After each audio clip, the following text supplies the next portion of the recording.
بسم اللہ الرحمن الرحیم۔ السلام علیکم۔ ہم امید کرتے ہیں کہ آپ خیریت سے ہوں گے۔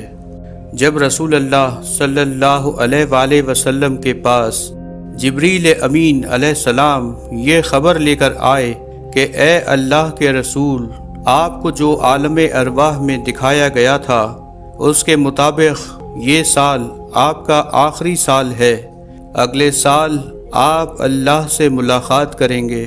حضور صلی اللہ علیہ وآلہ وسلم نے جیسے ہی اس خبر کو سنا تو آپ صلی اللہ علیہ وآلہ وسلم نے ایک اعلان کروایا کہ اس مرتبہ ہر کسی کو یہ خبر سنائی جائے کہ کوئی بھی اپنے گھر میں نہ بیٹھے، اس سال حج کو میں محمد خود چلوں گا۔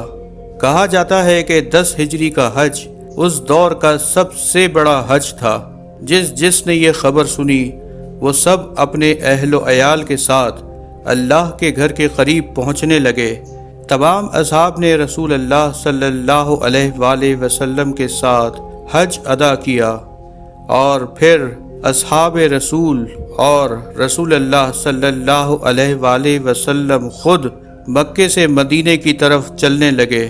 جیسے ہی آپ غدیر خم پہنچے تو اللہ پاک نے حضرت جبریل علیہ السلام کو رسول اللہ صلی اللہ علیہ وآلہ وسلم کی طرف روانہ کیا اور یہ فرمایا کہ آپ کے خالق کا ارادہ ہے کہ آپ وہ پیغام لوگوں تک پہنچا دیں جو اللہ نے آپ صلی اللہ علیہ وآلہ وسلم پر لازم کیا ہے۔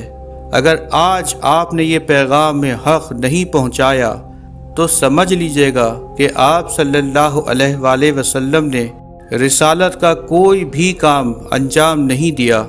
یہ سننے کے بعد حضور صلی اللہ علیہ وآلہ وسلم نے یہ حکم نافذ کیا کہ جو اصحاب آگے چلے گئے ہیں ان سے کہیں کہ وہ واپس پیچھے آئیں، اور جو اصحاب پیچھے رہ گئے ہیں ان کا انتظار کیا جائے، کیونکہ اللہ تعالیٰ کی مرضی ہے کہ میں یہاں ایک خطبہ دوں۔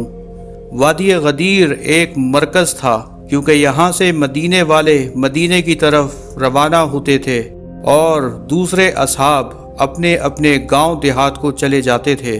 یہی وجہ تھی کہ اللہ تعالیٰ نے اس اہم کام کے لیے اس میدان کا انتخاب کیا۔ اصحاب نے پوچھا کہ یا رسول اللہ، اس صحرا میں ممبر کیسے بنائیں؟ رسول اللہ صلی اللہ علیہ وآلہ وسلم نے فرمایا کہ اپنے اپنے اونٹوں سے پالان اتارو اور ان سے ایک ممبر بناؤ، کیونکہ آج کا پیغام حق و باطل کی پہچان ہے۔ اس طرح اونٹوں کے پالان سے ممبر بنایا گیا، اور جب تمام اصحاب آن پہنچے تو حضور پاک صلی اللہ علیہ وآلہ وسلم ممبر پر تشریف لائے اور فرمانے لگے کہ اے لوگوں، میں وہ محمد ہوں جس کو اللہ نے منتخب کیا تاکہ میں تم لوگوں کو اللہ کا دین سمجھا سکوں، حلال و حرام میں فرق بتا سکوں، اللہ کا قرآن تم تک پہنچا سکوں، لیکن عنقریب میں تمہارے درمیان نہیں رہوں گا۔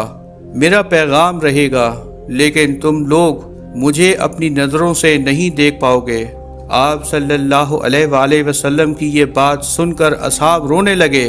اس کے بعد آپ صلی اللہ علیہ وآلہ وسلم نے فرمایا، اگر تم چاہتے ہو کہ روز محشر آ کے مجھ سے ملو تو 2 چیزوں کو کبھی نہ بھلانا، ایک اللہ تعالیٰ کی کتاب اور دوسری میری اہل بیت۔ اگر تم لوگوں نے قرآن اور اہل بیت کو ساتھ رکھا تو قیامت کے دن حوض کوثر پر مجھ سے ملاقات کرو گے، اور میں محمد تمہاری شفاعت کروں گا۔ اور اس کے بعد آپ صلی اللہ علیہ وآلہ وسلم نے حضرت علی ابن ابی طالب کو ممبر پر بلایا اور تمام اصحاب سے مخاطب ہو کر فرمانے لگے، بتاؤ میں کس کس کا مولا ہوں؟ ہر کوئی ہاتھوں کو اٹھا کر کہنے لگا، یا رسول اللہ، آپ ہمارے مولا ہیں، یا رسول اللہ، آپ ہمارے آقا ہیں۔ پھر آپ صلی اللہ علیہ وآلہ وسلم نے علی ابن ابی طالب کا ہاتھ بلند کر کے فرمایا، من کنتو مولا فہذا علی مولا، جس کا میں مولا ہوں اس کا یہ علی مولا ہے۔ تمام اصحاب اللہ اکبر کی صدائیں بلند کرنے لگے۔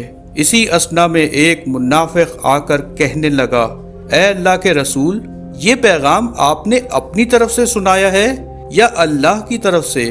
تو حضور پاک صلی اللہ علیہ وآلہ وسلم نے فرمایا، میں تو اللہ کے حکم کے بغیر اپنی زبان کو حرکت تک نہیں دیتا۔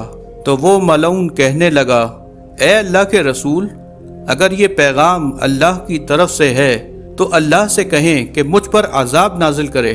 یہ کہنے کی دیر تھی کہ اتنے میں ایک پتھر آسمان سے آیا اور اس منافق کے سر پر لگا، اور وہ منافق اسی وقت جہنم واصل ہو گیا۔ اصحاب نے جیسے ہی یہ منظر دیکھا تو علی مولا کی صدائیں بلند کرنے لگے، اور اللہ کے رسول نے ہاتھوں کو اٹھا کر فرمایا، اے اللہ، جو اس علی کا دشمن ہے وہ میرا دشمن، اور جو میرا دشمن وہ اللہ کا دشمن، جو اس علی کا دوست وہ میرا دوست، اور جو میرا دوست وہ اللہ کا دوست۔ یا اللہ، اپنی رحمتیں برکتیں ان پر نازل فرما جو اس علی سے پیار کریں۔ اے اللہ، اس پر لعنت کر جو اس علی سے دشمنی کرے۔ ہر کوئی امام علی کو مبارکباد دینے لگا۔ اللہ کے رسول نے ایک خیمہ نصب کیا اور تمام اصحاب کو یہ حکم دیا کہ ایک ایک صحابی آئے اور امام علی کے ہاتھ پر ہاتھ رکھ کر امام علی کی سرداری کو قبول کرے۔ 3 دن تک بیعت کا یہ سلسلہ جاری رہا۔ اللہ کی رحمت غدیر پر برستی رہی۔ تمام انبیاء، اولیاء، فرشتے اور جن و انس امام علی علیہ السلام کو رسول اللہ صلی اللہ علیہ وآلہ وسلم کے جانشین ہونے کی مبارکباد دینے لگے۔ سلام ہو اللہ کے رسول پر، سلام ہو امام علی ابن ابی طالب پر، سلام ہو ان مومنین پر جو امام علی کو حق کا امام تسلیم کرتے ہیں۔ دوستوں، اگر آپ کو ہماری ویڈیو پسند آئی ہو تو ہماری حوصلہ افزائی کے لیے اسے لائک ضرور کر دیجیے گا، اور اگر آپ ہماری ویڈیو کو پہلی دفعہ دیکھ رہے ہیں تو ایسی مزید اچھی ویڈیوز دیکھنے کے لیے ہمارے چینل زمزمہ ٹی وی کو سبسکرائب کریں اور بیل آئیکن کو پریس کر کے آل نوٹیفیکیشن آن کر دیں۔